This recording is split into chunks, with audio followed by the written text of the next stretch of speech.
Okay, we're all set. Thank you. All right, well, buenas tardes. Good afternoon, everybody. My name is Martha Loachman, Boulder County Commissioner. We are here for a Consortium of Cities meeting. Today's April 26th, 23. We moved our regular scheduled time because of Yom Kippur, and so appreciate everybody's flexibility and understanding our attempts at Boulder County to really address all of the holy holidays and holy days that we can inside and outside of our business hours, et cetera, that we're trying to be more intentional and more aware as a collective in our organization. So thanks again for the flexibility. Let's see here, we're going to start with, we've got an agenda. Mark, thank you for continuing to coordinate and all the staff support that we get to lead and work with the Consortium of Cities. We're going to do a couple things on the agenda this evening. We've got some great presentations coming forward. We are, you all are at the courthouse at 1325 Pearl. I'm actually at the Cumbre Latinx conference here in Houston with a group of 35 staff members from Boulder County, really with the hopes of centering race, but also creating professional development for staff, et cetera. So appreciate you receiving me virtually this evening. We'll start with introductions, and as we do, and y'all will have to help me from the Boulder courthouse if somebody enters in the room and I'm not aware, to give them an opportunity to do introductions, and virtually people just have to pop in and do the same thing. So we'll go ahead and call our meeting to order. We'll do introductions and start online and then go to the room. Our meeting topics tonight are about public health approach to mental and behavioral health. There were some questions sent out ahead of time, so folks may have some comments. I know some people are here tonight to give their updates to those questions, and there's a virtual option too for people, and we'll talk about how long that'll be open and options to use the digital format as well. We do have an opportunity this evening to hear about also the regional local wage and an update from the subcommittee that's been doing some great work with an eye on perhaps 2024. So we're going to hear an update from those folks on that work. And then, of course, we'll have opportunity for everybody as far as members to give some comments and updates on anything that maybe hasn't been finished or coming back, and also community reports. So before I move us into introductions, I just want to check in and make sure there's nothing else that somebody is asking to put on this agenda for the Consortium of Cities.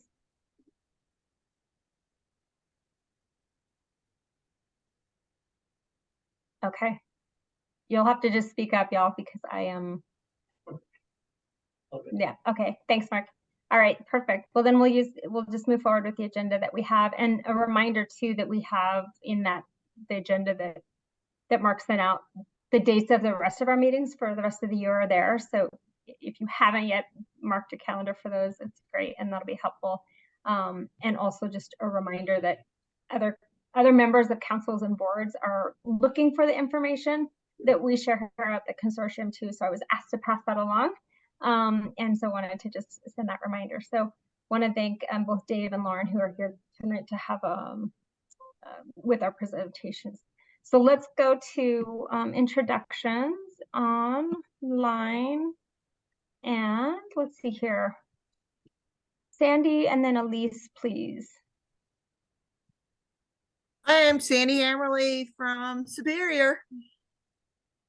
Thanks for joining us.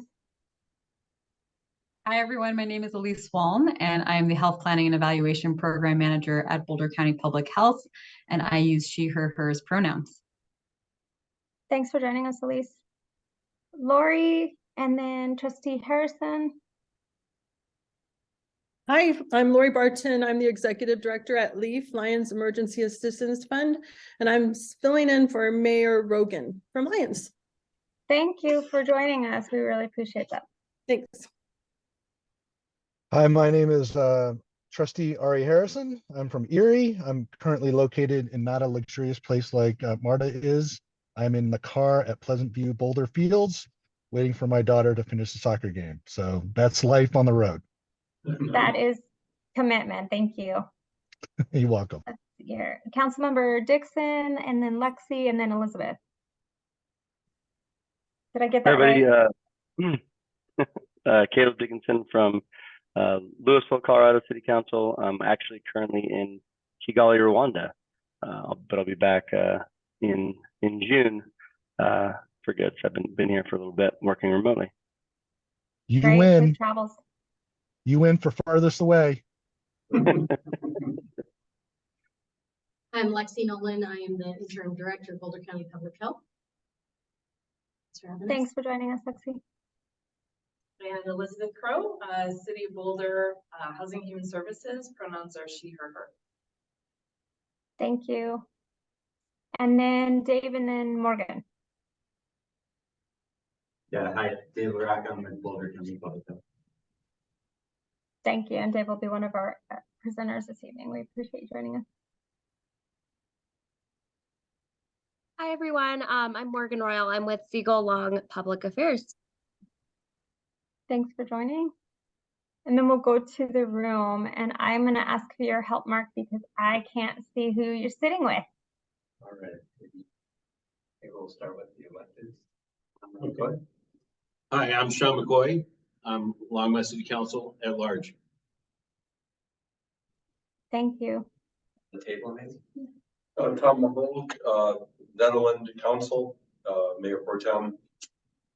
And thanks, Boulder County Health, for taking good care of us over the last 3 years. Mark Here, Rosen, here. County Commissioner's Office staff. Devin Schaff, City and County Brookfield Council Member. Thank you. Boulder City Council member. Oh, am I the last one? This is Kelly Hinch, she, her pronouns. I am the Strategic Initiatives Director at Boulder County Public Health. Great. Thank you all. Appreciate you joining us. All right. Well, then let's move into our agenda here. And we have this first portion. There was 2 questions that were sent out. One of them was what are the top 3 mental health, or excuse me, mental and behavioral health issues facing your community, and then which mental and behavioral health programs or efforts have been effective in your community. So if anybody's still working on that as we move along this evening, that's totally fine. And those are the questions that we were focusing on. I'm going to turn it over to Dave for the presentation from Boulder County Public Health. Again, our topic, as we have continued to choose topics together as a consortium and planned out our annual calendars, is public health approach to mental and behavioral health. So Dave, we appreciate you being here. Yeah, Mark, should I unmute my own mic? I don't think you won't need to do that. Okay. I think you can just stay muted and just screen share so everyone can see. Yeah, appreciate that. Dave, I would say that your voice is a little quiet on our end for the folks that are virtual. So just something to be mindful of, I guess.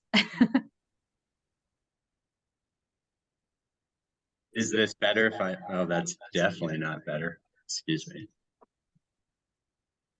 Okay, well, I will forget. Yeah, thanks for having us here tonight. We are going to go through a few items. We just wanted to do a kind of quick overview of some mental and behavioral health data in Boulder County. We want to talk about our public health approach to improving mental and behavioral health. We're going to show you our framework that really helps us guide that approach. And then we want to give you some updates on a few strategic planning processes that we have going on. And then we'll have time for our discussion. I think 2 questions that I shared.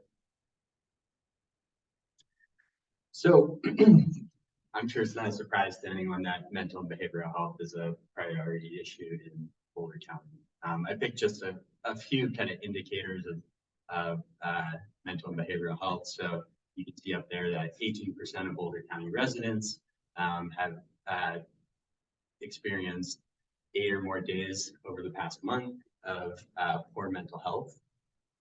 You can see that suicide in Boulder County has risen from 2020 to 2021, and it's actually a spike of about 14%. And we have relatively high rates of substance use as well. And when we look at Colorado nationally, you may have seen this before, but Mental Health America ranks us as 37 when it comes to youth and adult mental health. So probably not the place that we would like to find ourselves in.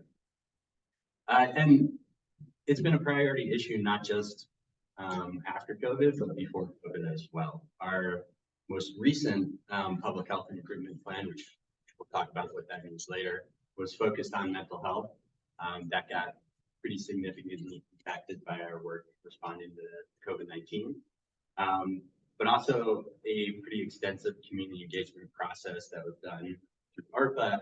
The community identified mental health and social resilience as one of the priority issues. So definitely a big, important issue in the county, not just after COVID, but before as well. And feel free to stop me with questions or thoughts. On the suicide rate, is it predominantly a male thing or is there a gender thing to it? At least I saw. Do you want to pop in? Did you ask me if I wanted to pop in, Dave? I'm sorry, I can't hear you very well.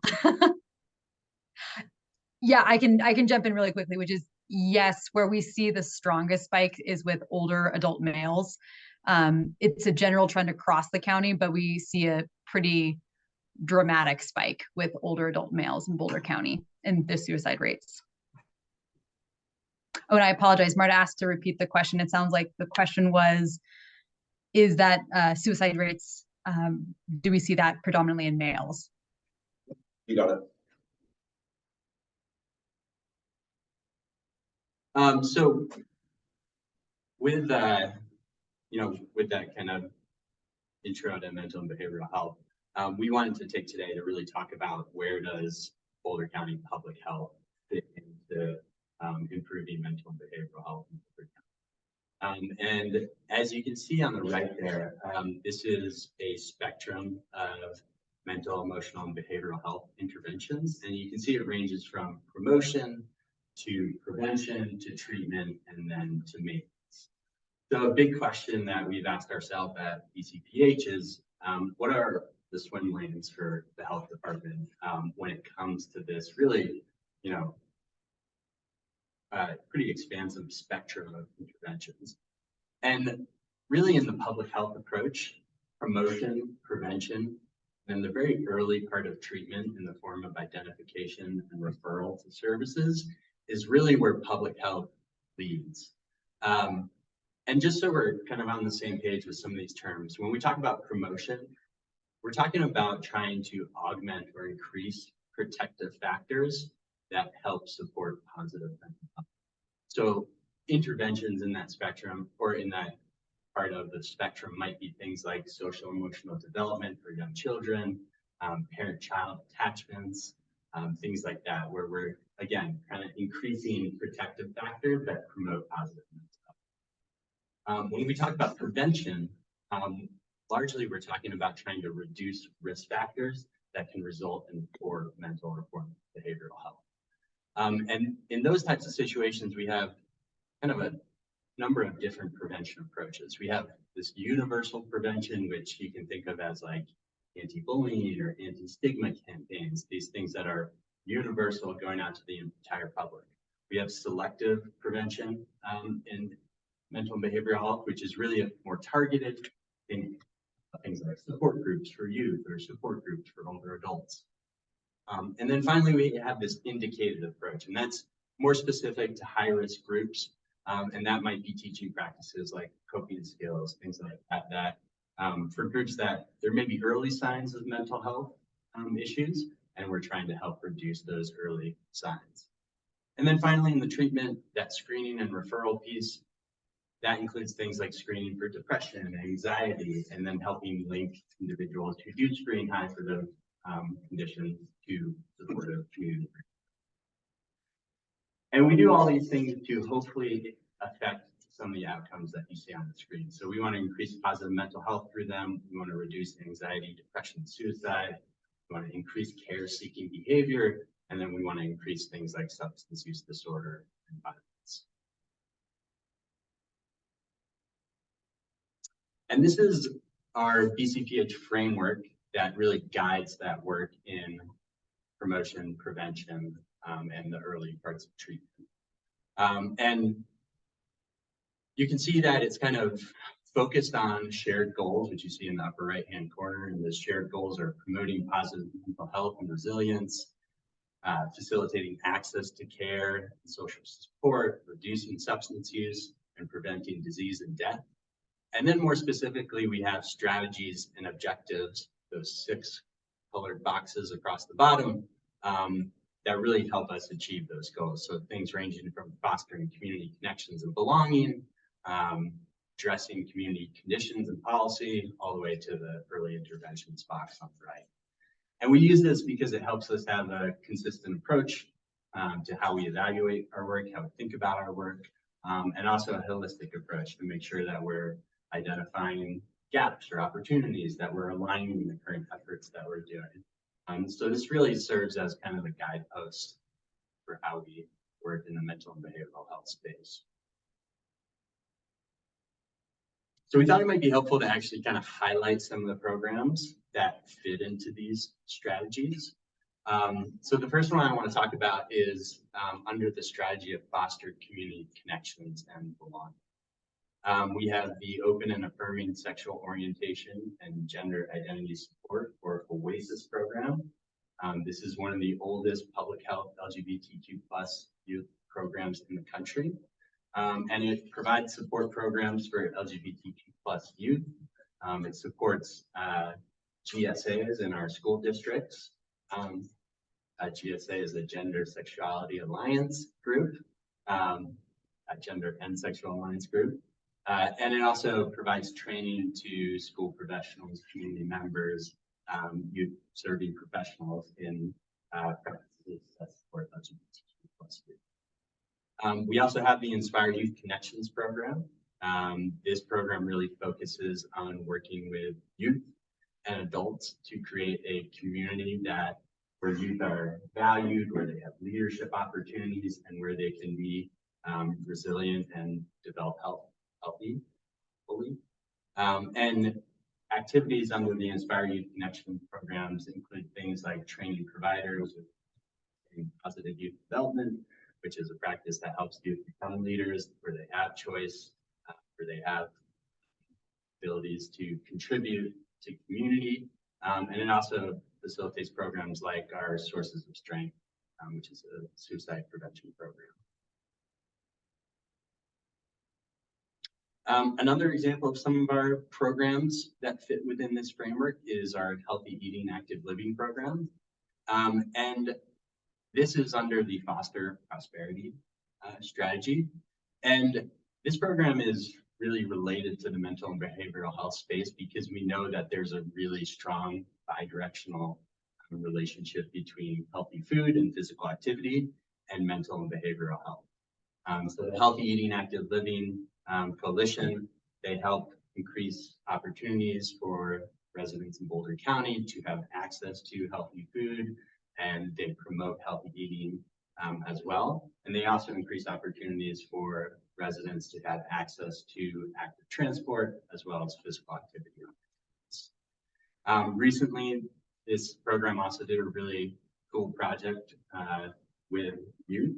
It was called a Food and Mood Project, and it was youth-led, where youth leveraged social media to build awareness around the food and mood connection and do some education about how it can affect young people's well-being.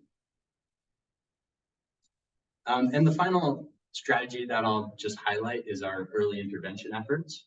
And in this strategy, we have our program called The Works, which is one of the oldest harm reduction programs in the country. And The Works supports people who use drugs in things like needle exchanges, naloxone access, and fentanyl test strips, as well as connecting them to supportive services throughout the county. We also have our Family Connects and home visitation programs. And this is really a wonderful kind of suite of programs almost that provides new parents and young children in Boulder with a whole host of early visitation services. And I would just highlight that within those services, many of them screen for things like postpartum depression. They help parents and mothers learn about child attachment. They provide breastfeeding support. So these are really important mental and behavioral health and early intervention supports for parents with young children. So as we mentioned, we're kind of deep in a public health planning process right now. We have 2 planning activities going on. The first is our 2023-2027 Public Health Improvement Plan. And a public health improvement plan is really a long-term strategic plan where a priority issue is identified by the community, and then public health leads a process of working with community partners, with community members to develop a systematic effort to address that issue.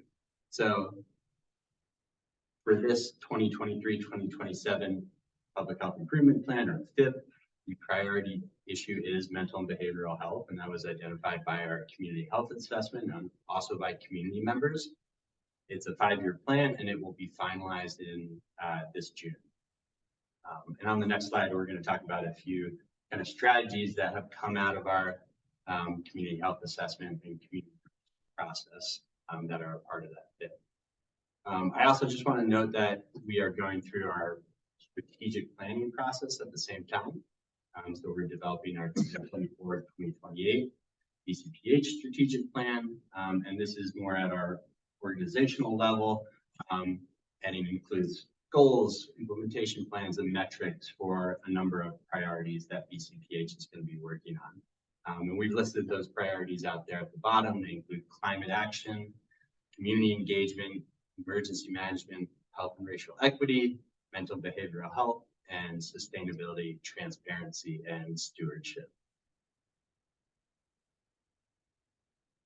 So just to dive in on the FIP a little more, again, through our community health assessment and then through some community engagement processes, we've gotten to the point where we've developed a draft of 3 kind of key strategies that they're in draft form, so we're still working on the language, but these are the 3 strategies that will probably be in our final FIP. So we wanted to share those with you, and I think that there'll be good context for our discussion that's coming up. The first is policy, and this strategy is really focused on supporting, or if possible, leading on policy that addresses the social determinants of mental health.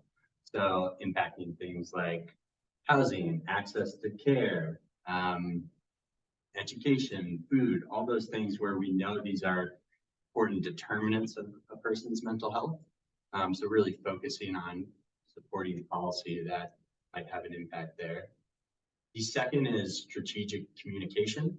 And this is a strategy that focuses on communication that reduces stigma, addresses misinformation, and also importantly, addresses language justice issues around mental and behavioral health.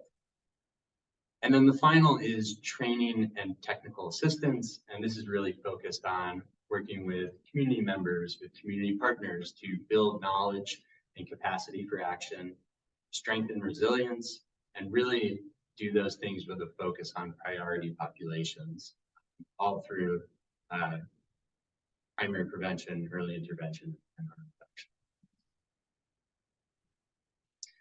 Sure, we, through our community health assessment and public health improvement plan process, we identified a number of priority populations. And let's skip ahead to them so I don't have to attempt to remember them all. But these are priority populations that we would serve through the public health improvement plan.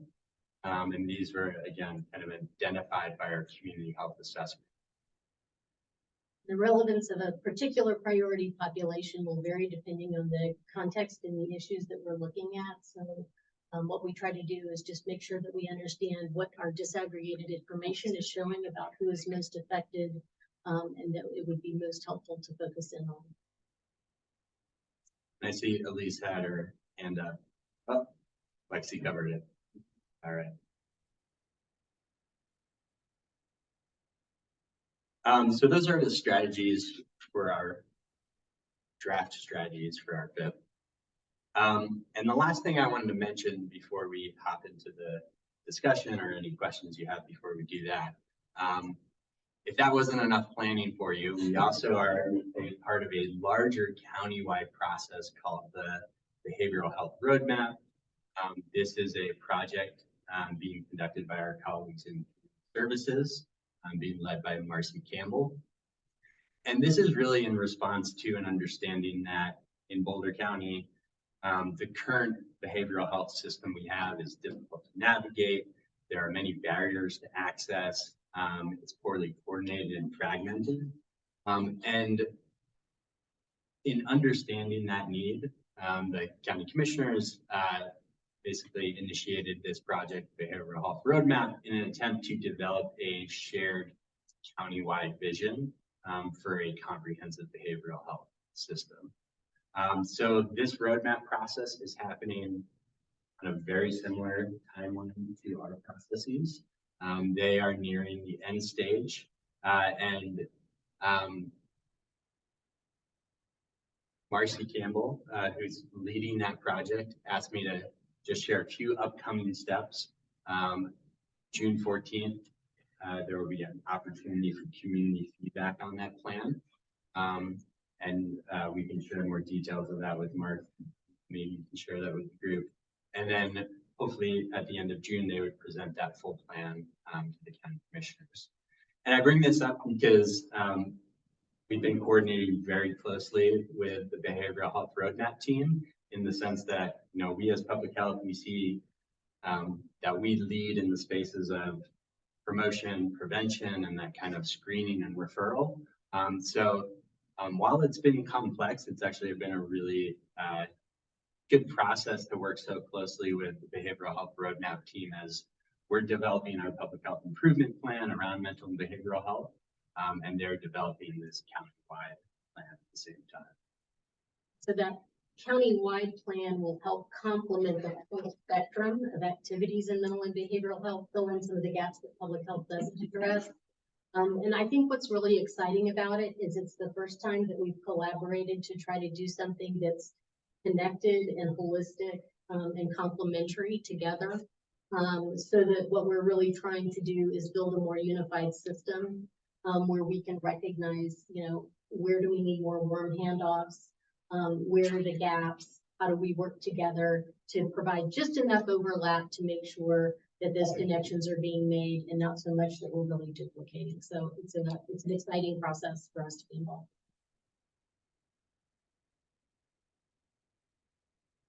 Okay, so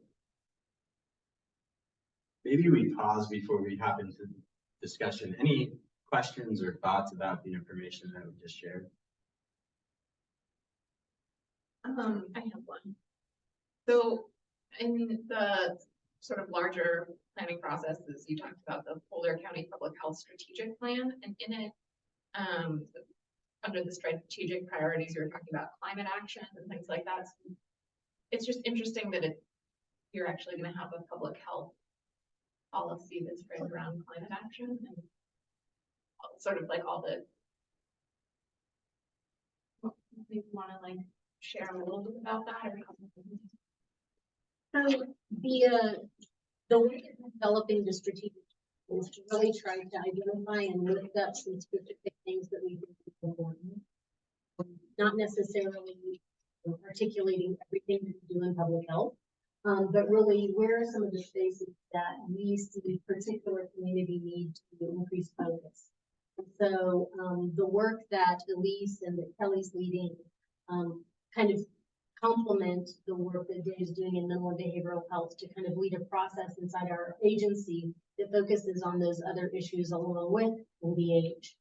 So for instance, when we talk about climate action, it's getting more precise about what is public health's role in that climate action space, given not just the challenges, but what all of our partners are doing, so that we're really complementing the work and adding to it. And also recognizing that a lot of these pieces of work connect to each other, right? Because we know that, for instance, climate change has an impact on mental and behavioral health in the community. And so how do we pay attention to those connections? Yeah, I just want to add for that also is that like Lexi said, it's about leveraging resources as well, that is happening elsewhere in the county with community partners and county partners and such as well. But it's also our ability to really explore areas around, for example, climate change or emergency management, where we may not be actually measuring that or understanding that spaces and can make those connections and also be able to share that with the community. Like, here's the things we're doing. What do you think about that? That sort of, community engagement across all these different spaces is really critical as we look at, so we're setting these plans, they're 5 years, but it's not something we say, here's our plan for 5 years and look at it in 5. This is something we're going to be looking at with a critical eye throughout the 5-year process, right? On a very frequent basis and with community, with their input. What do we need to shift? Something like that.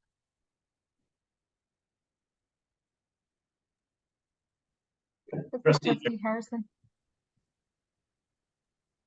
Thank you. And great presentation, by the way. I wish mine was as deep as that, but we're a small little town here in Erie, even though we're growing. My question is in regard to the services that you have extending out to where Erie is. And obviously, as we all know, Erie is split between Weld County and Boulder County. And based on my brief discussion with our town manager or town administrator, Malcolm Fleming, we leverage a lot of the programs that Boulder County offers. And I just wanted to confirm that would be for the whole town, not just obviously just up to the Boulder County boundary line, correct? One thing that we learned in COVID was that you cannot rely on artificial geographic boundaries if you want to be successful and effective. Certainly, public health approaches recognize that diseases and challenges in communities don't have those kind of borders. I would absolutely expect that the kinds of interventions that we are developing, encompass towns that touch in Boulder County. So much of the work that we do isn't micro-located. It's really more about how do we work within a community. So to try to shorten my answer a little bit, yes, I would expect that we would be able to be comprehensive in responding to Erie's needs. I'd like to say, Thank you. And go ahead. This is a good opportunity for y'all to give us that feedback and make connections for us as well in these spaces.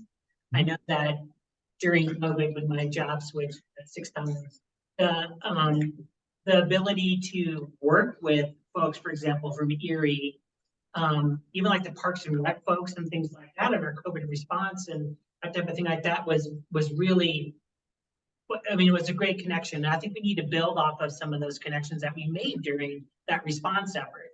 And so we would definitely be interested in those spaces. I would assume the same is with Broomfield, their public health agency as well. And I appreciate that. And I know that we do leverage the co-responder program that we put in place a couple of years ago. And that has been a rousing success. And I spoke with our lead on that.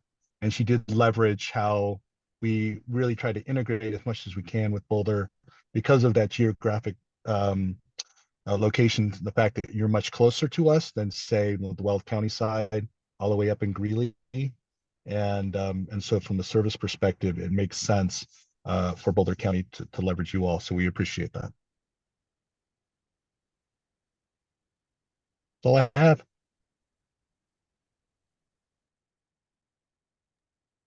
I've got a question as well. I know I should probably raise my hand and then call on myself, but I won't do that to everybody.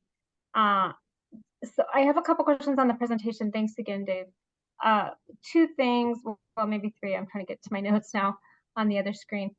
On the substance abuse, you referenced the survey, I think community needs assessment, and the slide that you showed had a couple of really specific like tobacco use, alcohol use, I believe.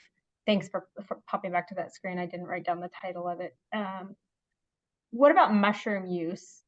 Just considering the more recent legislation, and if that hasn't been asked, is that something that y'all are considering as our policy in Colorado is changing about that could affect access and or use? That's a great question. This is all secondary data that we did not collect.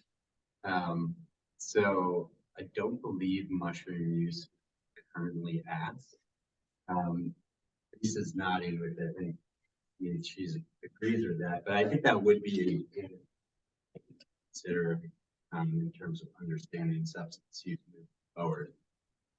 Okay, yeah, I'm just The- curious, and there may be somebody else who's doing some of that research, but certainly locally, it would be an interesting conversation, especially for those of us who didn't support that legislation due to the fact that the regulation doesn't exist and some of the concern about the other numbers that you're talking about in here and what our youth have been struggling with around mental health. So yeah, would just be curious, certainly not a directive of any sort, but just a curiosity. So thanks.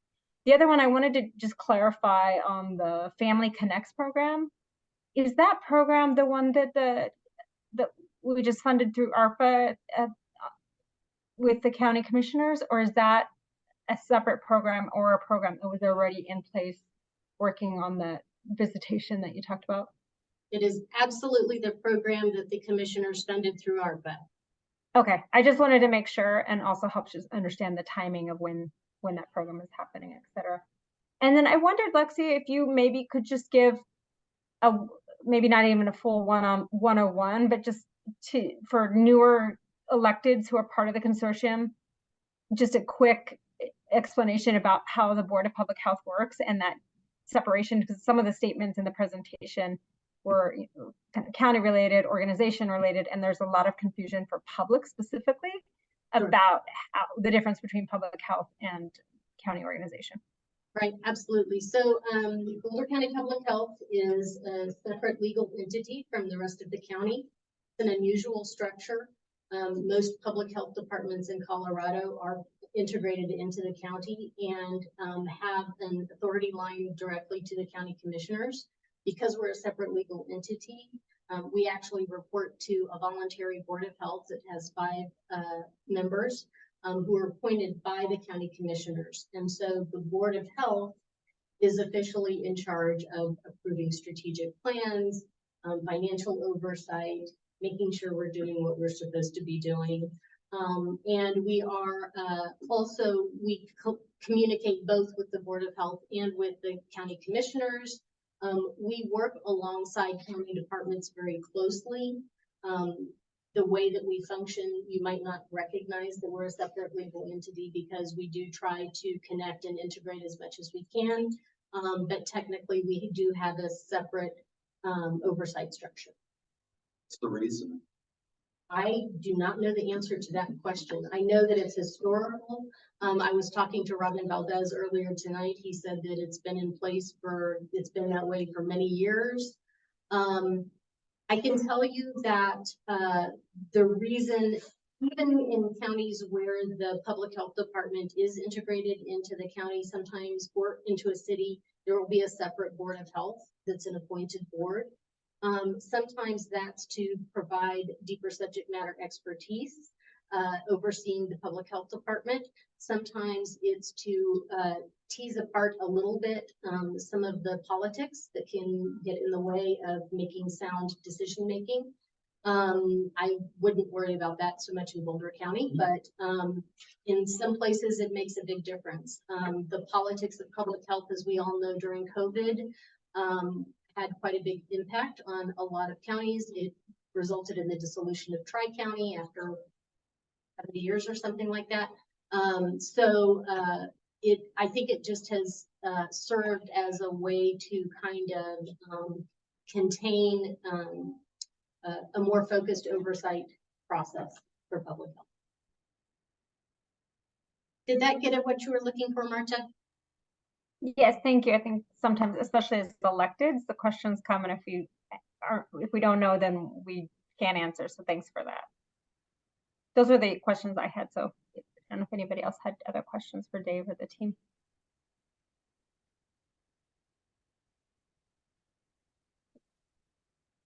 Wonderful. Questions. Mark, do you have a usual way that you facilitate discussion, or? Marta, that we could go to the 2 questions and see if there's some discussion in the room. And I believe the city of Boulder might have a presentation that you'd like to share. Not necessarily. No? Okay. I lost the Zoom connection. Happy to kind of add to from Boulder perspective, if it's helpful from staff, like where our frameworks complement. If that's helpful, I can just mention a couple things. Well, to build on what Lexi was just saying, we obviously do not have a Department of Public Health within the city.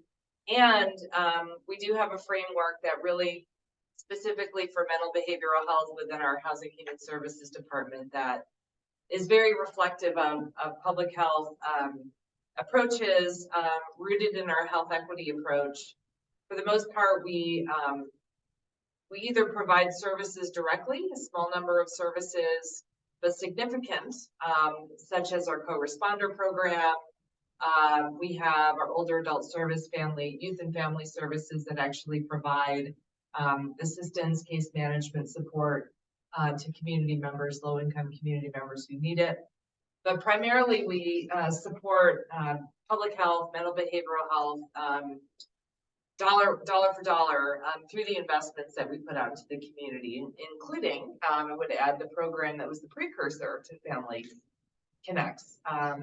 We also partner very closely with Boulder County Community Services on the Substance Education Awareness Fund, which funds directly substance use prevention for youth. Lots of funds going out annually through our fund rounds. And again, some really close collaborations with the county, as many of you have, through the roadmap, the Regional Opioid Council, et cetera. So we just really appreciate the collaboration that we have with the other city staff, with the county staff, the DCPH, and the other agencies, and so many collaborative opportunities. And again, we're continuing to build, as Councilmember Folkerts knows, kind of the co-responder model. We've got the co-responder in place and are hoping to really launch a new robust program that is by fire and HHS crisis response staff, non-police. So again, lots of expansions, new investments with ARPA, and again, just really appreciate our collaborations with all of you. Great, thank you. Thanks for that. What I'd like to do is move us to the questions that were sent out ahead of time, and just want to appreciate the Boulder County Public Health team that's with us this evening. They're here with the consortium to hear from all of us around what it is, what the needs are, what we're experiencing, what we're hearing, so that they can inform their work and inform that plan that they're working on for June, and of course the work ahead. So I really hope folks are willing to share what you can on behalf of the residents that you all know better based on your geography, et cetera. So the first question is, what are the top 3 mental and behavioral health issues facing your community? And it might just be one, and we're not going to hold you to the 3, but if not, if you can keep it to a 3 just from a time standpoint would be great. And I'll look for hands, or if you want to just pop off the mics. Trustee Harrison, I see you there first, and if there was someone in the room that raised their hand, I apologize. Thank you very much. I'm just bringing up my slide deck here for me. I can't share it as equally as well as I would like to, but the top 3 mental and behavioral health issues we have, and this is going to be interesting, and it will be interesting to hear from you all. From our co-responder who received a number of phone calls, was parenting, in the sense that kids who have behavior issues, the parents are calling up the line to get guidance on how to parent here in Erie, which I think is interesting. Welfare checks after the incident has occurred. Our co-responders work with Erie Victim Services in collaboration with them to do check-ins to see how the impacted individuals are doing and provide assistance and services to help, maybe also reaching out to services at Boulder County. And the other 2 that we have are addiction and substance issues and domestic disputes that seem to be a concern here in Erie as far as those issues in the community.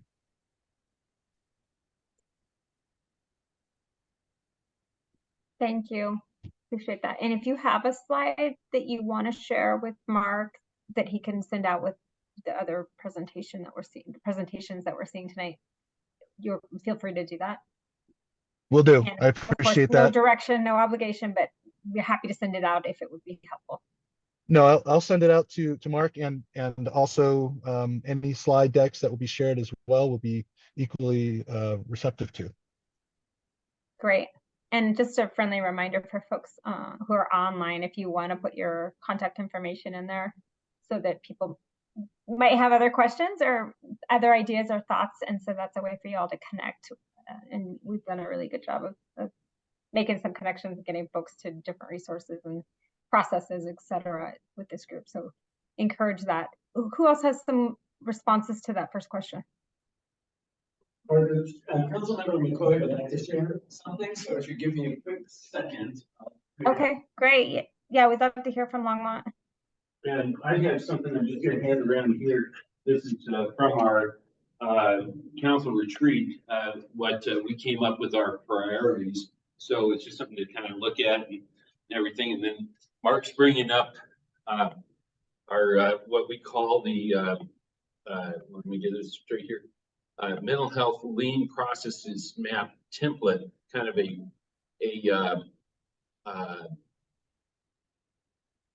basically infographic of kind of a flow chart of how we go about handling our mental health issues and everything in Longmont. And to meet those driving questions that we have here, we have co-occurring mental health and substance use disorders. So we're looking at that as some of the issues that are facing our community. Unmet need and barriers to care. Unmet need refers to a person having a perceived or recommended need for mental health treatment or counseling, but is not receiving care. Among adults who need mental health or substance use care, some groups are more likely to face barriers to access care, including uninsured people, underinsured people, and communities of color. And then the third one, workforce shortage. The pandemic has exacerbated the mental health and substance use, and 90% of Americans believe the nation is in the midst of a mental health crisis, despite increase in need. Data showing that treatment rates across all payers are low. Documented workforce challenges contributing to barriers in access to care in nearly half the U.S. population. So those are some of the issues that Longmont is dealing with, and how we can go about trying to address those. Of course, we have our court program, co-responder program. We have children, youth, and families, community-based providers and interventionists out there. Law enforcement assistance diversion, LED, lead, LEAD, pre-arrest sort of activities to try to get people out of the system. And then senior services, services out there for 55 plus folks. And then something that's kind of new is a angel initiative. And that's basically those that are, and you can see that down in the lower bottom half of the flow chart there. It's kind of in round with kind of green dotted lines. And that is those seeking assistance can walk into the Longmont Police Department at any time. Individuals are more likely to connect with a peer case manager Monday through Friday between the hours of 8 to 5 p.m. If they walk in outside of those hours, a peer case manager will follow up with them in the following business day. So these are how Longmont's handling it. And I'm getting this from Christine Pacheco. She is our Department Director of Human Services. So maybe some of you are probably, especially over at Boulder County Health, you're aware of her or know of her.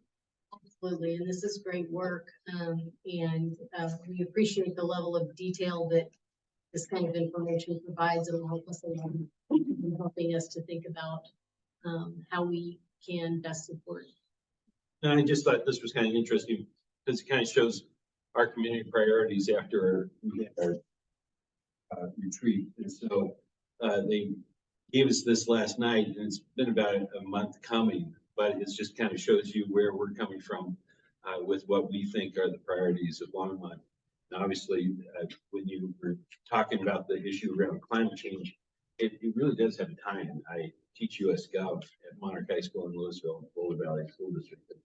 I can tell you that, you know, it seems like more and more of the conversation is going towards people feeling that almost a sense around climate change, it's a sense of desperation.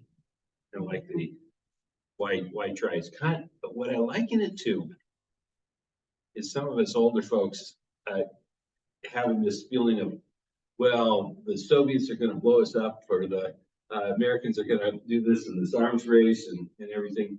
So why should we have kids? Why should we do this? Why should we do that? Why should we try? And that's kind of, I think, a little bit of what you're seeing here with this, and it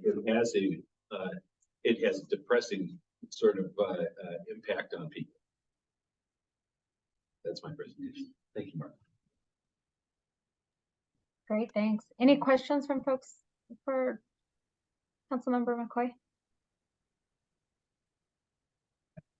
Are the question marks, are those kind of like gaps? Yeah, that's okay. So I'm glad you asked that because I asked for this here, and there are areas that need to be developed in the community care. Question marks indicates gaps in this service.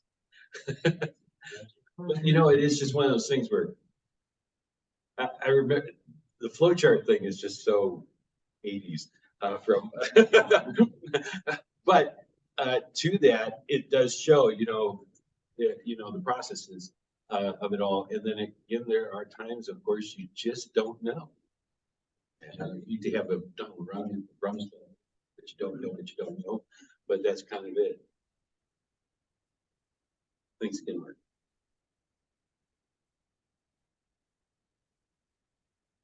Right, and we'll include that in the follow-up packet as well with some of the other information. We're also looking at some, it looks like the room has their hand up. There's also some links that were spoke about in the presentation in regards to one, the community services roadmap, a June 14th community meeting that I think would be really great for this group to help spread the word on that. And then I believe there was another opportunity somewhere. So Mark and I have been chatting here in the background, so he'll make sure he gets his information. So if anybody else has something like that that you're wanting to make sure gets included in the follow-up, let us know. Who else had a response to that first question before we move to question number 2? Oh, Lori? Yep.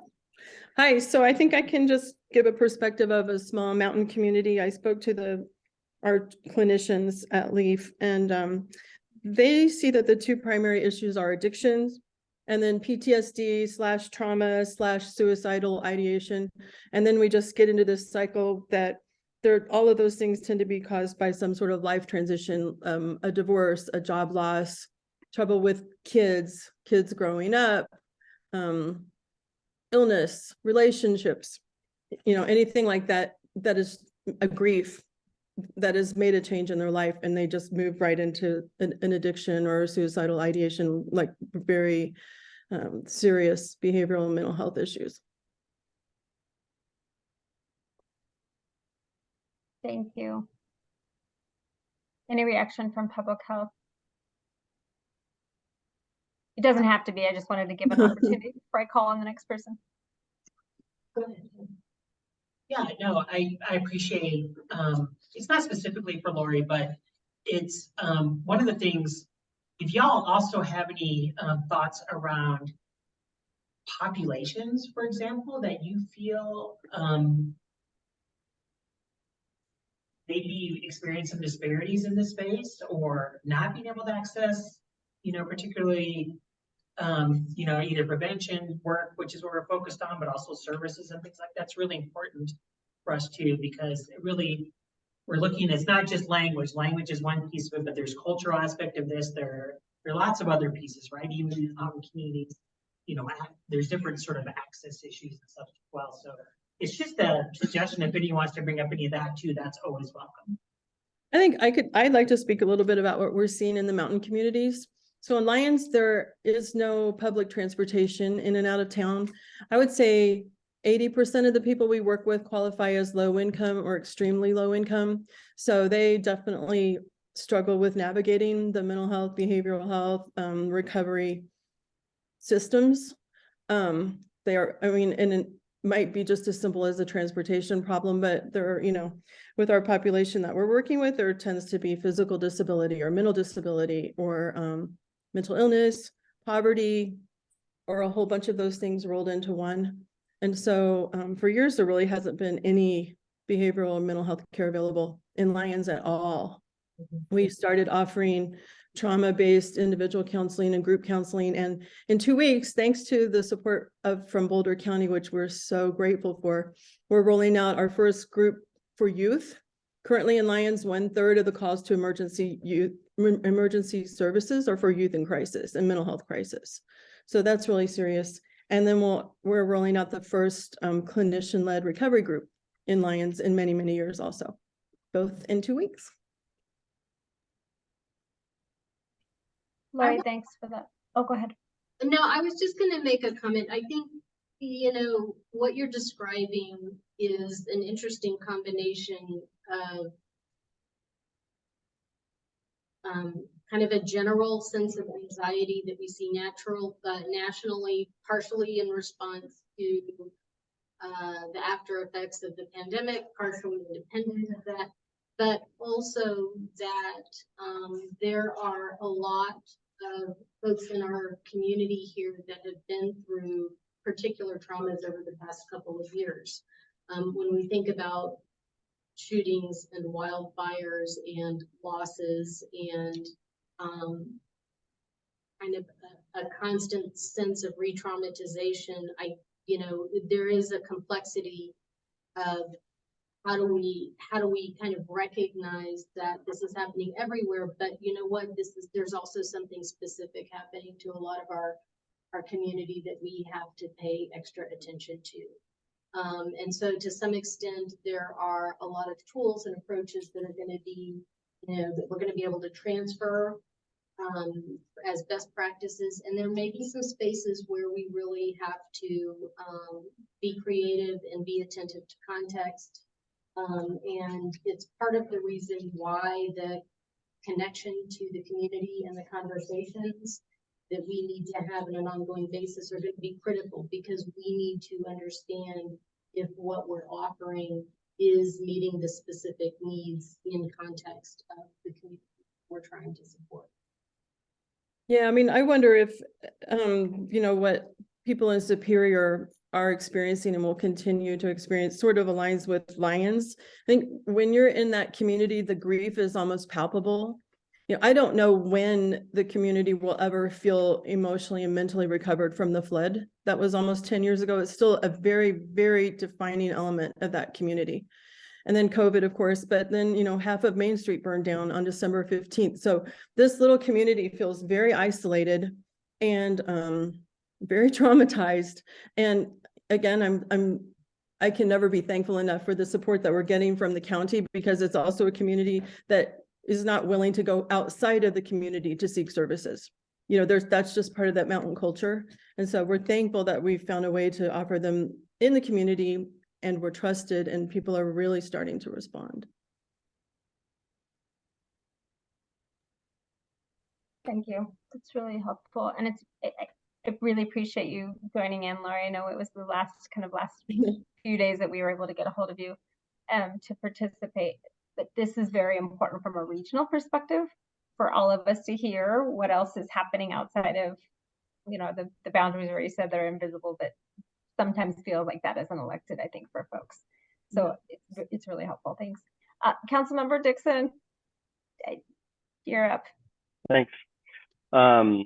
Yeah, so it's been really wonderful to hear everybody else, and you know, obviously one of the things going on for Louisville is post wildfire and the disaster there, and you know, so one thing that's interesting, you go from COVID and you're feeling like maybe you're just kind of getting through that, and then a huge wildfire.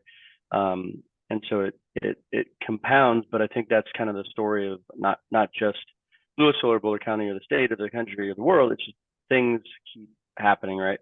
And then what's consistent is, you know, a need to access mental health services, and the stigma of that, or the availability of that, and those sort of things. But what's going on for us right now is just a lot of trauma. We're hearing now, you know, like anytime there's a high wind event, it's a traumatic experience for hundreds of people in our community, which is something that we haven't really experienced before. Like, it's windy, and a lot of people are having mental health issues. And so knowing that that's a triggering event for people now, but it also just adds to a lot of things we're talking about, whether it's financial instability or housing instability. It's connected to that. This event has created more of that in our community. So we still have all the same things of drug use and suicide. I actually personally had a good friend commit suicide last year, and I used Mental Health Partners resources for myself, right? And so it's important that we're offering those services. But as other people have said, Louisville doesn't have a public health department, right? We like everyone else, lean on Boulder County Health. So, you know, when you go to the Louisville website, it just redirects you to the Boulder County website to get your resources there, which is wonderful.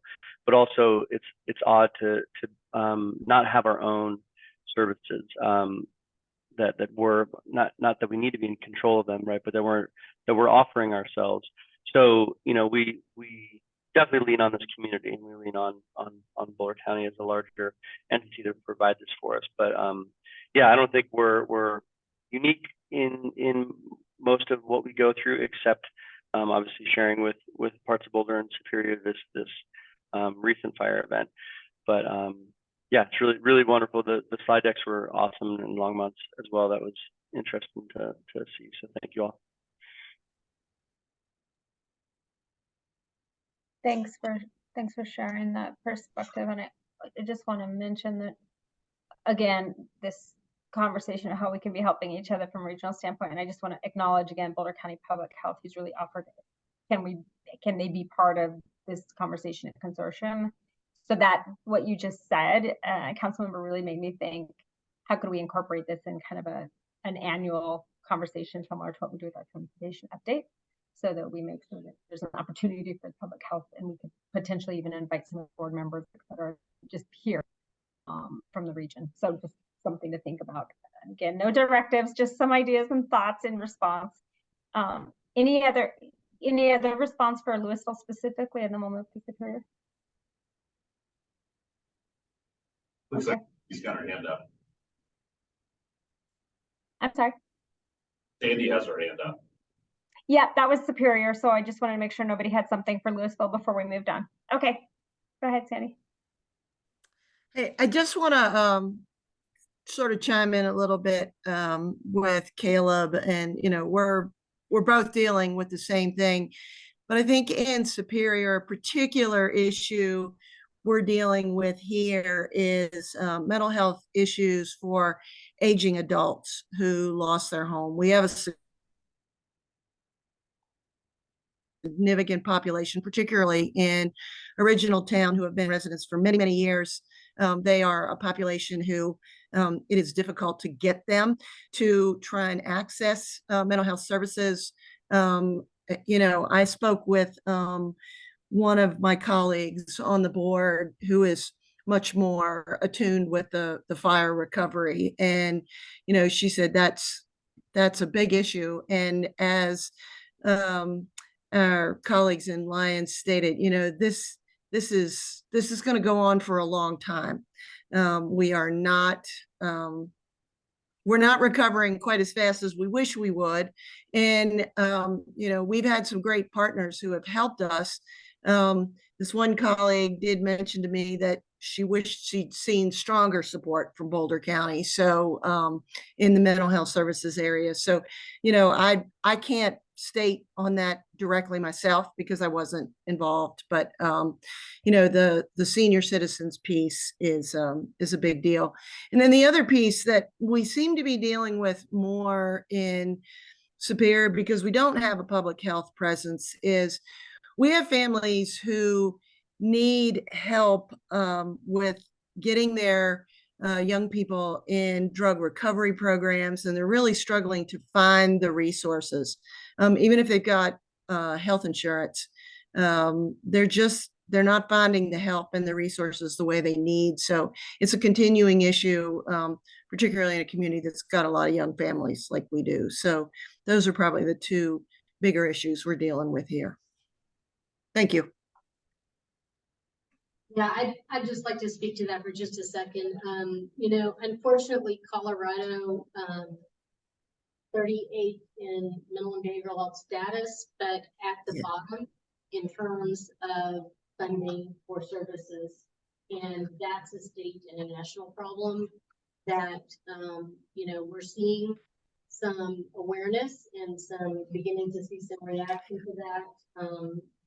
At the state level, I do think that it's gonna, you know, it's gonna take a while to get that fixed, and it's gonna take quite a bit of investment. But what we're hopeful about is that we are seeing the commitment at the state level to really provide the resources needed to start to make some of those tidal shifts.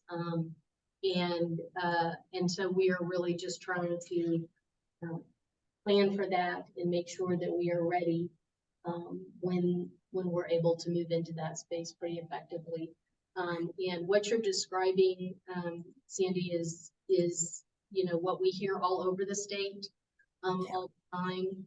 And we will absolutely, you know, we're from Public Health here tonight, but we work with our county sister department agencies closely, and we will be sure that we are taking all of your concerns in the space, that even if they aren't part of our public health wheelhouse, that we are pulling those back to the group conversation, because we work really well with making sure that each of us is sharing what we're hearing in the community with each other, so that those messages are coming through. So thank you. Yeah, the other piece I would like to add is that the co-responder program that we have with the Boulder County Sheriff is actually something that is really effective in the town of Superior. And we are very, very pleased with that program. Great. Martha, can I make a comment really quick? This is Kelly. Oh, yes. So I just want to say to both Caleb and Sandy in particular, that for somebody who lives in Louisville, yes, anytime there's any smoke in the mountains, my kids are texting me before I can even know it. And so it's that carrying that that continued PTSD and things like that with us and such. But I think one of the things I'm pulling from these conversations, and what Lori talked about earlier as well, is we were thinking about priority populations as, for example, Latin communities, LGBTQ, mountain communities, and things like that. What I'm hearing a lot from folks also is that there may be a need for us to dive deeper into other spaces, like we talked about Superior or Louisville, in relationship to the fire. Are there maybe other spaces where we need to do more communication as we build out this plan, an implementation plan for the next 5 years, how we do that approach, right? Because not everyone's all the same in this space. So I think that's great feedback, and I appreciate it. I was just going to jump in real quick that I think hearing, you know, about Lions still dealing with the aftermath of the flood 10 years later, I imagine the story is going to be the same for Louisville, is that, you know, it might get a little old for other people, but for Louisville, it's like, no, this really is still a major impact of as people are moving back in and the community is changing. Like, this is going to be our story for a very long time, or at least certainly a part of our story. So yeah, I think having that be a continued group of people that need some special attention over the next decade. Thank you. I'll just jump in there too, as I've been working with the long-term recovery group and Marshall Rock. I wonder if there's an opportunity at the Recovery Navigator Center to address that question that you brought up, Sandy, around aging adults, and ask them, because they're doing some new outreach like right now, just from a meeting on Tuesday, and so that might be an opportunity to bring that topic back up. So if you want help in collaboration with that, let me know. I'm sure you know some of the folks there too, but reach out if that's something I can help facilitate. And also thanks for the appreciation on the co-responder program. Is there anybody in the room that had answers to number 1? If not, just looking at the clock, we need to move to number 2. I see a hand and I just can't. Oh, Councilmember Folkerts, took me a second. I could do it real quick. I mean, I think, you know, a lot of what's already been mentioned of things that we're seeing in Boulder. There was a lot of, when I was reaching out to my other council members, there was a lot of specifically concern around like co-occurring disorders, mental health and drug addiction, or either of those also with homelessness, or you know, and specifically targeted groups, BIPOC and LGBTQ youth. So just kind of like, I think that what you started to mention in terms of like there being sort of these pockets that really need a lot, a greater attention, or that are where there's more need, and where vulnerable or marginalized groups are having a hard time getting connected to sufficient levels of service. And then as you mentioned, like that being related to sort of state and larger issues in terms of funding. I just wanted to throw out there that I know it is already in Boulder, City of Boulder's legislative agenda, but you know, if there's ever things that we can partner on in terms of advocacy efforts towards the state, I'm sure we would be more than happy to do so. Yeah, and I'll just raise up a little bit. I think something that you're talking about is really on our minds lately, which is the complexity of some of the community issues that we're dealing with these days. And, you know, if there was ever a time where, you know, public health could swoop in and fix a problem, it's certainly not that time anymore. It absolutely demands collaboration among sectors, you know, with different jurisdictions. And they're complex problems. They're actually what in public health is referred to as wicked problems, because they are so challenging to solve, and there are so many unintended consequences that create as soon as you start making interventions. So I appreciate that a lot. We're having that same kind of conversation that we'll be having tomorrow night with the City of Boulder study session on that, right? In the community. Right. There. Exactly. Great. Thanks, everybody. I'm going to move us to question number 2 here. And we typically take a 5-minute break in this meeting. So I just want to ask real quick if folks want to take a break right now, or if you want to power through question 2 and then have a break. So just those are the 2 options. So an actual hand up on break now versus break after question number 2 is going to be a quick decision. Okay, so yeah, let's power through. Power through. Okay, thank you. So let's see here. And then after that, we're going to have our livable wage team. So I really want to make sure we have time for dialogue and discussion. So thanks, everybody. So question number 2, which mental and behavioral health programs or efforts have been effective in your community? One I heard specifically called out was co-responder. But if there's others, and or if that's working for you in your community, that'd be great to hear right now as well. So I heard power through question 2. Okay, I see a hand up. Yeah, on the co-responder side, we're just getting started up in Netherland. We're really excited to hear what Sandy has to say about how well it's, because we're brand new working with Boulder County Sheriff for policing as well. So I think this is going to work really well. We're excited about that. Having Clinica open last year was a game changer for us.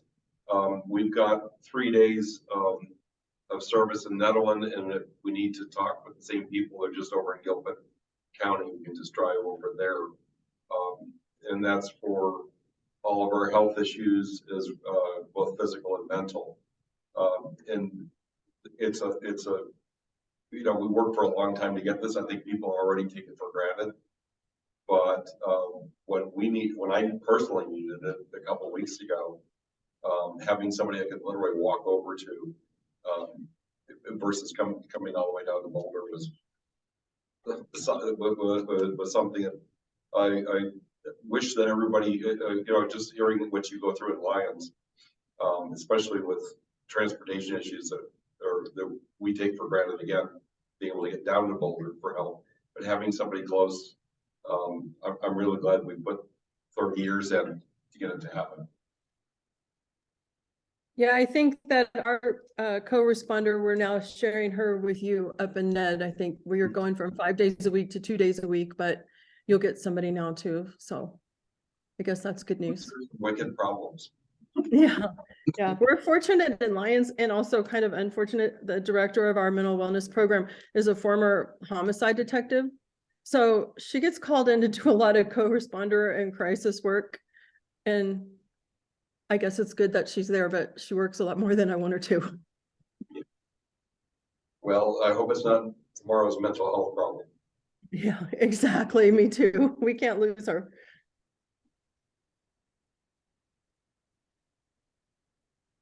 Okay, go ahead. Thanks. So, and what's interesting for Broomfield is in 2019, 2020, in our community survey, mental health was the top priority for our community. This was before the pandemic, before we sat on the ridge of Broomfield and overlooked the Marshall Fire, before shooting at King Supers, you know, many things. And yet our community at that point was already talking about mental health and rating that as a top priority for our community.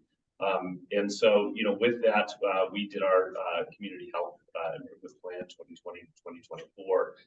And of course, mental health was a big part of that. You know, the big thing, one of the programs that we did was it's called Let's Talk About It. The idea of changing the narrative. And we had stories from people in the community, staff within our city and county, elected officials that talked about their either you know, the effects of, you know, what was going on for them and how they overcame that. Some of them just talked about the struggles that they had to get mental health care. And so I think that what it really did was started to, you know, just normalize these conversations happening within our community. You know, I thought that was a really great kind of public awareness campaign. But I think that through that, then we started to realize that there were some other issues. And this kind of relates to number one, which is like, you know, reducing the barriers to services. So, you know, as Councilmember Folkert said, there's a lot of, you know, state issues, and one of those is around beds, and one of them is around the workforce as well. And I think that, you know, that's when we started to talk about kind of the, you know, it's great to start to reduce the stigma, but if there's not places for people to either get help or people to have long-term help, then we all of a sudden have a break in the system. And so really trying to find that. And then overall, I think that, you know, the programs that aren't necessarily specific to mental health, that are really just community programs wide, is, you know, increasing community connectedness, reducing social isolation and exclusion. And those are those programs that, you know, I appreciate you know, the city of Longmont's looking through those priorities. That's what you're really doing, is trying to really make sure that you have a connected community and a community that supports one another, so that there aren't people that are feeling like they're out on the fringes. So those have been some great programs, and of course we start to look through that mental health lens towards our community programs to ensure that, you know, people do feel like they're connected, because I think that's one of the most powerful things. How do you do it? Make them feel connected versus isolated. Well, I think that making sure that people have some type of outlet, right? You know, I do think that, you know, I come across people and I always ask them, like, how are you involved in our community? And some people say, oh, I don't have time because this is what I'm doing. Really trying to find out, you know, what is that piece that they're interested in, and how do they feel connected to their community? I think that Broomfield for a long time kind of had this stigma that we were a bedroom community, and so people didn't feel that connection to Broomfield. So But, you know, as we continue to grow, there are those opportunities. And then, of course, the pandemic changed a lot of that. So there's many more people in Broomfield that have remote work, and people that have more of a flexible schedule. And so there is more, you know, connection to the community that is happening. And so, you know, we look at the pandemic and it was terrible, but some of those like silver linings that came out of it, you know, are huge as well. Certainly you improved our RTD budget. Because it wasn't used. Okay, that's good to know. Do you do, I mean, you've got a fairly, in Broomfield, fairly diverse community in terms of, you know, a lot of commercial, then a lot of commuters, and now a huge amount of construction, multifamily that has gone up. You've had a lot of people come in, I would imagine, over the last 3 years that are new to the community. Do you do street festivals or things like, or community celebrations to help that along? Yeah, for sure. I mean, there's definitely programs that happen, especially within, you know, more of our high density areas, and looking to utilize public art.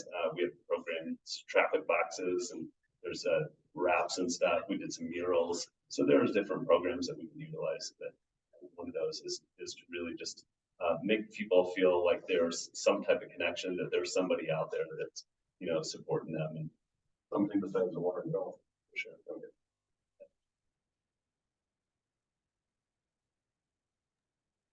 Great. Any other programs or efforts that folks feel have been effective in their community they want to share about?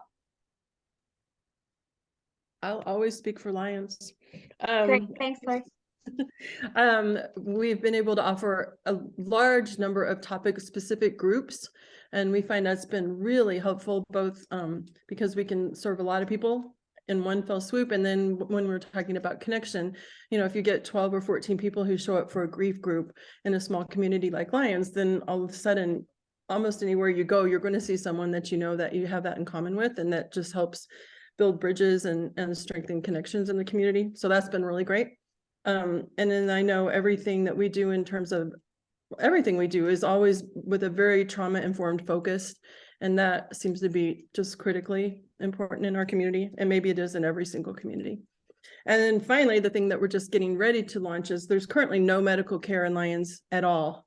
And so we've actually found a physician who's willing to come and work with us 1 day a week, and specifically just help address the people that we're working with who have co-occurring conditions and maybe need mat support or just sort of physical and behavioral health.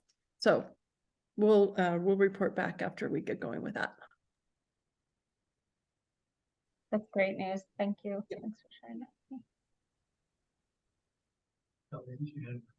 I just have just a comment is all, and thank you for letting me provide this comment. I think it's really important, the community connection piece, but it's also really important to make sure that there's opportunities to engage with people who might not often engage in those spaces, right? Too many times we have siloed spaces where, for example, the Latinx community or LGBTQ or others don't feel welcome or accessible to those spaces. And being able to create environments where everybody, because those same people are often the folks who are most disproportionately impacted by some of these mental behavioral issues that we face, right? So being able to include that, I think, is a really important aspect of building those community connections.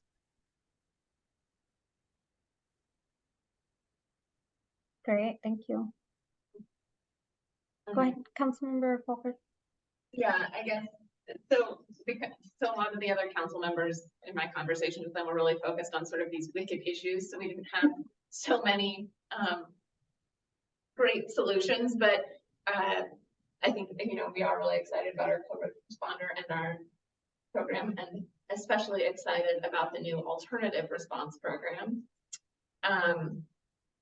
But there was also a big sort of emphasis on prevention, you know, that a lot of these are exacerbated by stressors. And so having effective strategies to help keep people in housing, to help address some of these issues before they rise to a higher level, I think is really critical. And simple things like parks and stuff like that, you know, there are a lot of other sort of light touch mental health things that I think are really well in the community. Up in Netherlands, we just committed to building a pump track to get people out of their houses into the park. And we've got a group that's working on a downhill trail now. It's not gonna be every month of the year, that's for sure. But it's got people excited because we put some money in, but there's a lot of volunteer effort to put this thing together, and we are getting some strange bedfellows that are coming out. And I'm finding, as a council member, you know, we get our share of flame mail every day, like other people do, and almost always, I try to respond right away. And generally, there's a cycle. First of all, they're hot, and they're so surprised when you reach back it kind of catches them off guard, and then there's probably 2 or 3 back and forth, and it usually ends up in a cup of coffee and an invitation to help solve whatever issue they've got, that people don't feel powerless and don't need to feel powerless. That in a small community especially, it doesn't take a tremendous amount of time to get the problem corrected, and it really gets them out of a bad way, a typical way of reacting, and it's helped a lot. You just have to get to it quickly, and usually be prepared. It'll take a few rounds to get to neutral.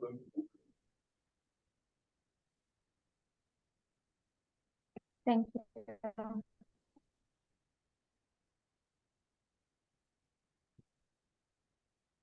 Any other additional responses to help Boulder County Public Health in their work? Number 2. I had a question.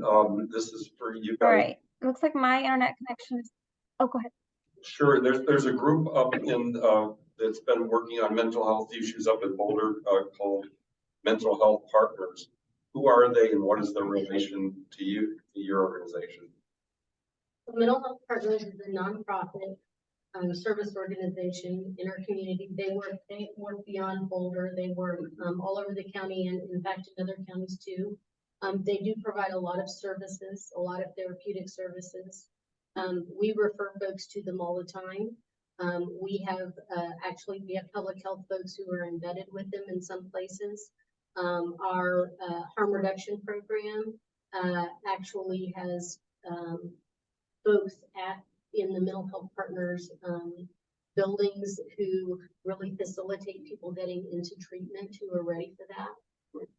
So yeah, they're an absolutely essential service provider for mental health services in our community. And they do a good job. They do a lot of training, mental health first aid in the community.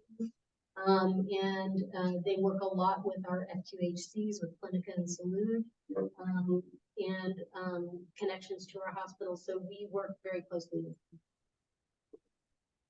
Great. So there's it goes. You guys are connected and go back and forth with cases. Okay. I'll just add in there that Boulder County as an organization does a significant amount of funding for MHP as well, just so it's clear the different ways that we're all partnering. All right. Can I add one more thing just really quickly, Elizabeth, to kind of tag on to what Kelly was sharing earlier and Lauren? I think one of the things, I think it's been brought up in different ways this evening, is generally the success that we have and share about when we are able to, for the work that government agencies can't do on our own, really spread the resources that we do have out to very diverse organizations that are not necessarily mental health organizations or behavioral health organizations, but to Kelly's point, it's where people are gathered. And so, you know, being able to support organizations in addition to mental health partners, but also Queer Asterisk and Out Boulder County for its mental health program, Al-Sets Ramisad for its mental health program, Women's Wilderness that takes young low income, gender diverse, middle school girls out, and you know, they're all striving for the same outcomes, rise against suicide, like whatever they are. It's just really seeing that those outcomes we're looking for can come about in so many different ways. And we're really fortunate. I know we are in the city of Boulder to have such tremendous nonprofit partners, and it's one of the roles I think strategically, and sometimes with still some happy surprises as to where those connections can be made. But it just really helps, I think, create that web, and it's hard to identify that as just one positive thing. So I think it manifests in so many different ways, but it's been a really great strategy. Well said. Great. Thank you all. I just want to give public health a quick second if anybody wants to do a wrap up for you on the presentation. Again, thanks to that team for being here, and thanks everybody for responding to those 2 questions to just help us all collaborate. I can. Yeah, sure.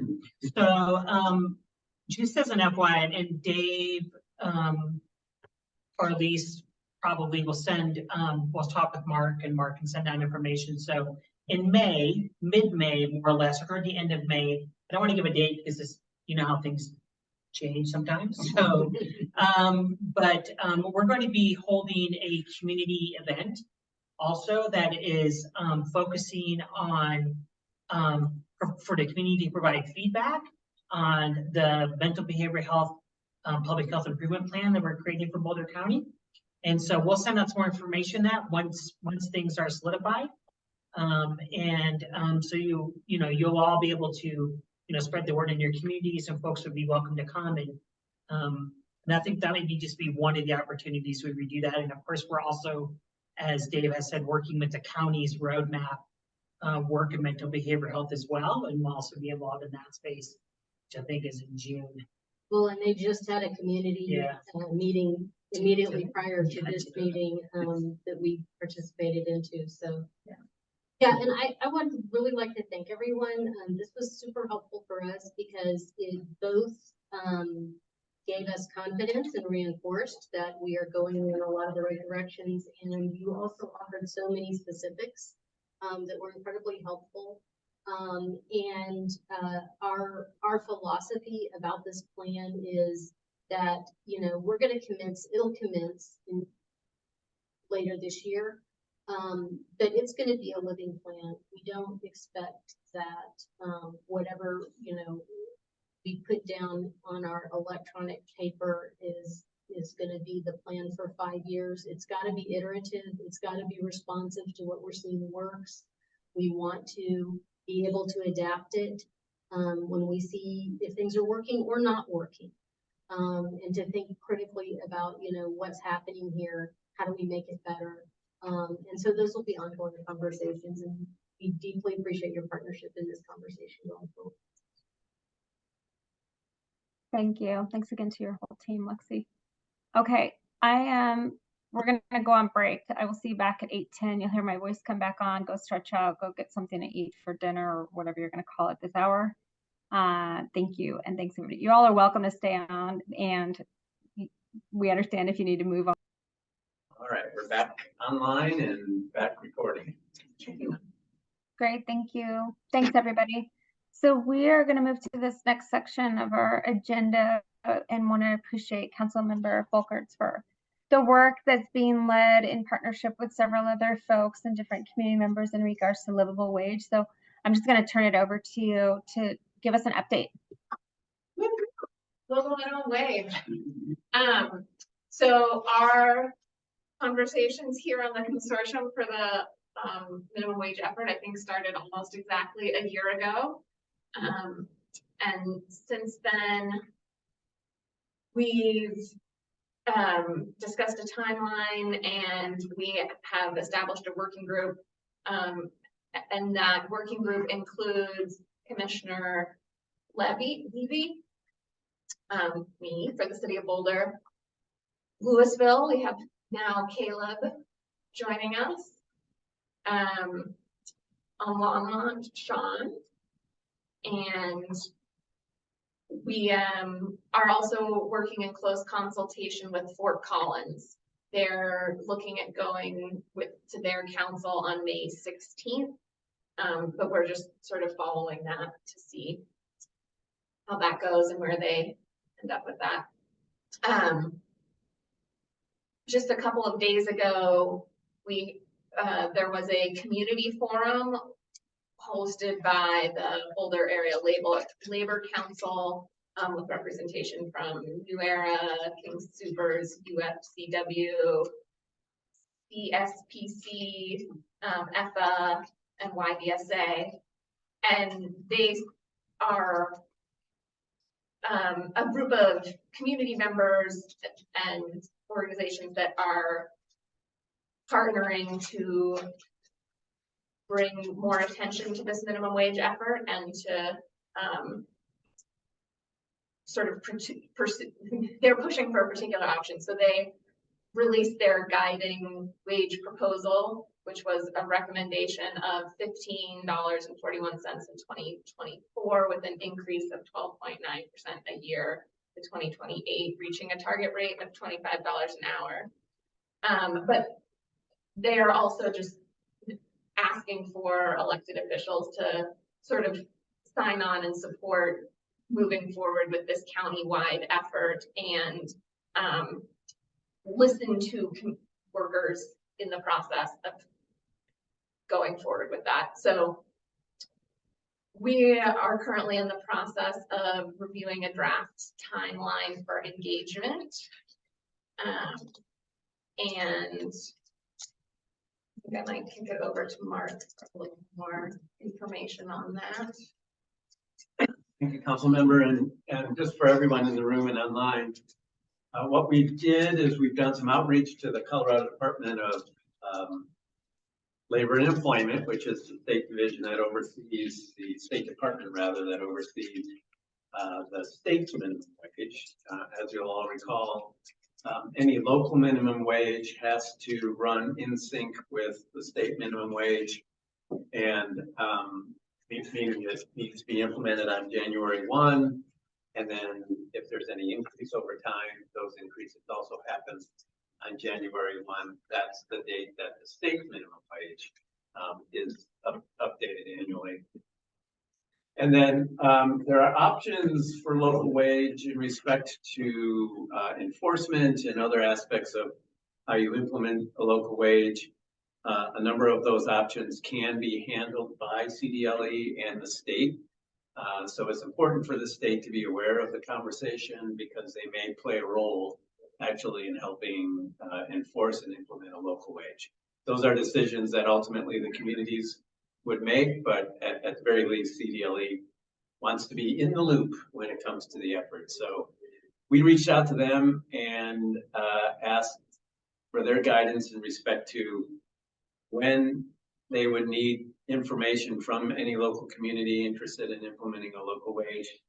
They essentially said, just keep us in the loop, which is just to say that if you were to start a timeline and think about when you would like to be finished with the work so that you can inform the state and you can be ready for January 1, 2024 implementation. It's likely that as long as your process is wrapped up in the November timeframe, that you're going to be in good shape. There'll be steps that will need to then backfill a calendar, say, between now and let's just say December 1. For example, municipalities have to adopt ordinances. There would be an intergovernmental agreement that would go along with that. So there are steps, there are community processes, community engagement processes that have to happen. So we're pulling together a timeline right now that will map all of that out and meeting the staff team that Councilmember Folkerts mentioned, and be able to lay out a timeline for steps and help guide the work that way, so that we don't, in short, so that the effort doesn't fall behind.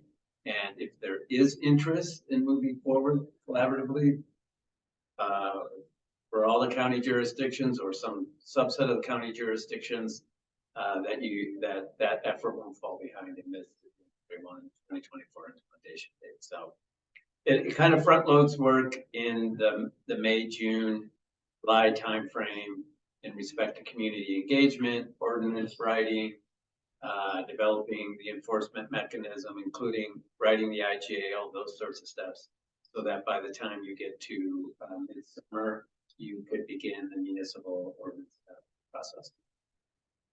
I'm confused because I, sat through that thing on Monday, and I think the mayor asked the right question, Mayor Peck, about how you were thinking about making this come forward. Because I think there's a lot of stakeholders that have not been included thus far. And I don't see many communities putting this in the form of an ordinance. I see them putting it in the form of maybe two options. One, either putting it on the ballot for the community to have buy-in. But I think that the better is to have that working group put on the ballot so that people can do the outreach that's necessary to make that happen. And to get all the stakeholders that need to be part of it to boost and support. And I think it's really kind of a radically heavy lift to put it like this without a lot more conversation with some stakeholders to by November and then implement in January. I find it difficult to imagine that happening. And it just didn't come out in that because I understand the ordinance process. I don't think that's probably the way it's going to end up proceeding. And I'm very skeptical of that. I understand that if we had more, we've already started talking in Longmont about we're looking at, with what we're putting on the ballot for discussions for the community of, like at a performing arts center, we're looking at a lawn rotary extension. Another part of the community, we're looking at recreational maintenance and new and a kind of a new hybrid sort of thing that just came on last Thursday with working with the YMCA. Usually communities kind of keep it down to like 3 things. So this is kind of behind that timeline that what happens in. So I kind of am with the mayor along on that how that was going to go, because I really think that make this really effective. You can have people like myself support it. And I do not know one member of the council that doesn't support it. And I don't think that there'd be many successful candidates running for city council that would, but I think it have to be unequivocally be put on the ballot by this new working group, make it be a functional option. If I can add a few thoughts there. And I should point out Morgan Royal is on the line, and she's viewing because Morgan is part of the team that helped organize the community forum that was held on Monday. But that's separate work from the, lack of a better word, the working group. The working group is comprised of local electeds and local staff, and the goal of the working group is to do this background research, to get things moving from the process side, and to sort of, for lack of a better way to say it, sort of set the table for the municipalities to then make decisions about how they'd like to move forward. As part of that work, there is an expectation that the working group will have some community forums that will be broadly reach outreach will be broad across the community, so all the stakeholder groups can participate and be part of this. Yes, because because the Monday forum is really about the advocates who are working in your individual communities. Yeah, that was not working group. Yeah, that was not a working And group. even with the working group, there's a lot of talk, but not a lot of substance about, I mean, I wouldn't have these questions if I didn't think that there was like a lot of just kind of sure things happens or attitude opposed to how to make it. The staff who are part of the working group are meeting in between the actual working group meetings where the electeds are able to join. We know that time is well spoken, so we're keeping you apprised when it makes sense to do that. We'll have a meeting shortly, actually. We're working to schedule that. So that's the intention behind the working group. And Fort Collins is a good example. Fort Collins is a community that has decided to move forward through an ordinance process. Each jurisdiction can either put a ballot measure in front of their voters, or you could do it via ordinance. It's really going to be up to you how you as a community would like to do it. And so I'm not convinced that we'll get the momentum in line to add it as a ballot measure from the point of view from council. I think it needs to be much more robust from the working group that's more loose group of folks that want to, you know,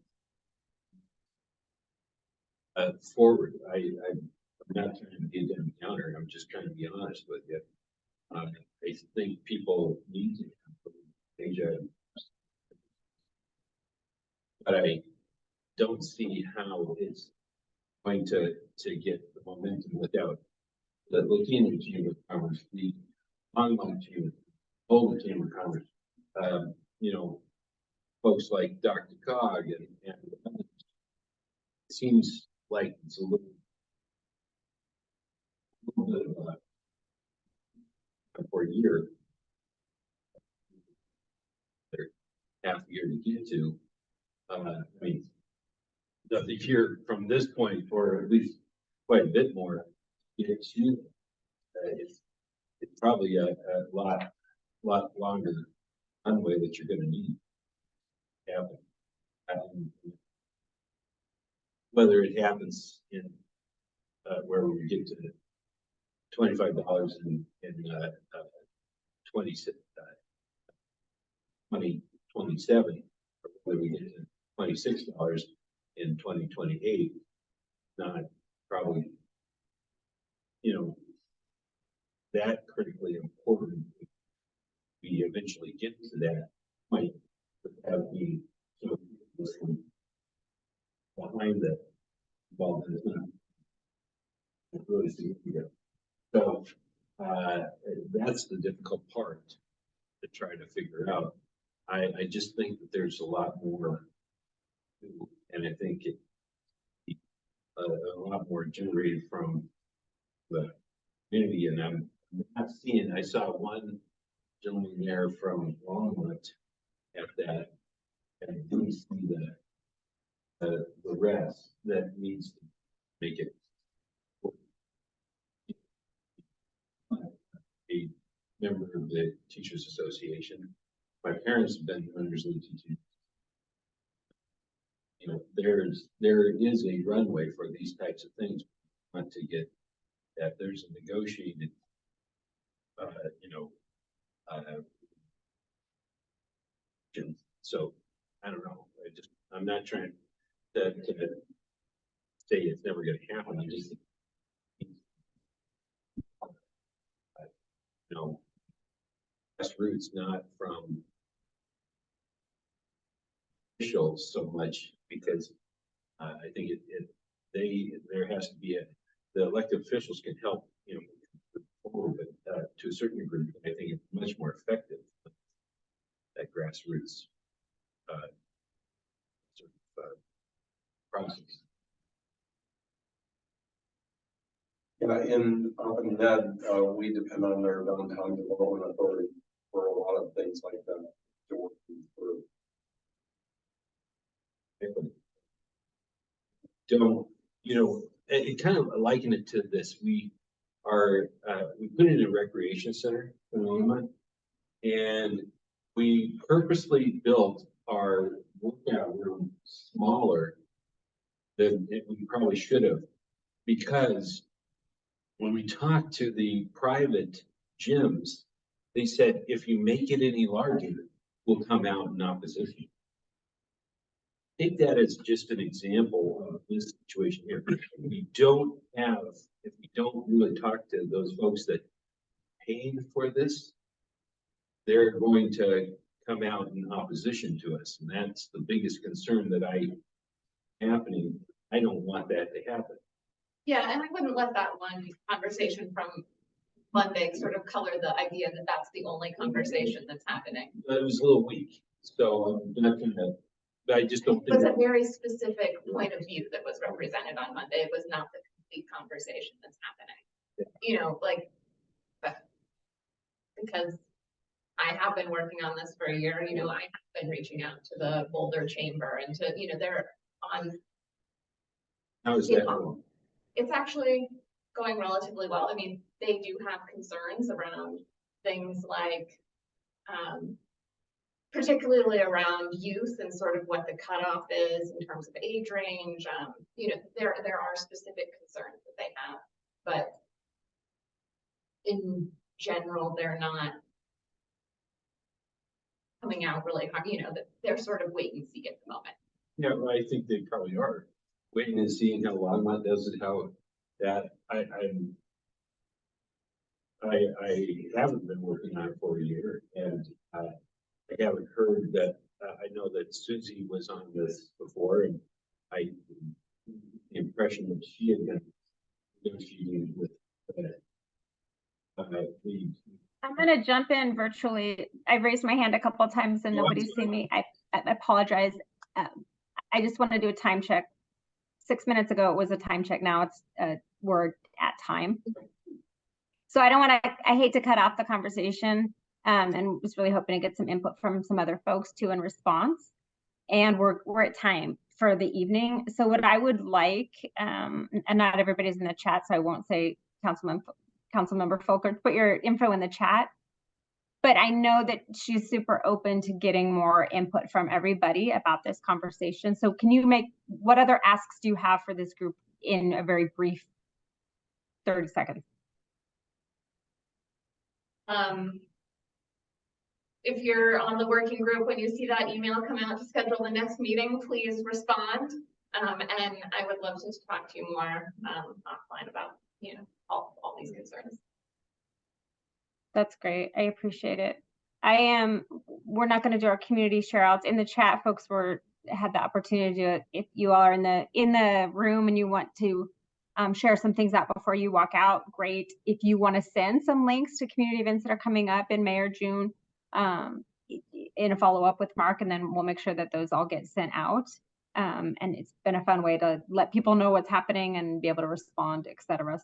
But I want to thank everybody for your participation and for the conversation and the continued collaboration. And again, to all the staff that's still on, we appreciate you. Thank you. Thanks all. Take care, everyone. Thanks, Mark. That's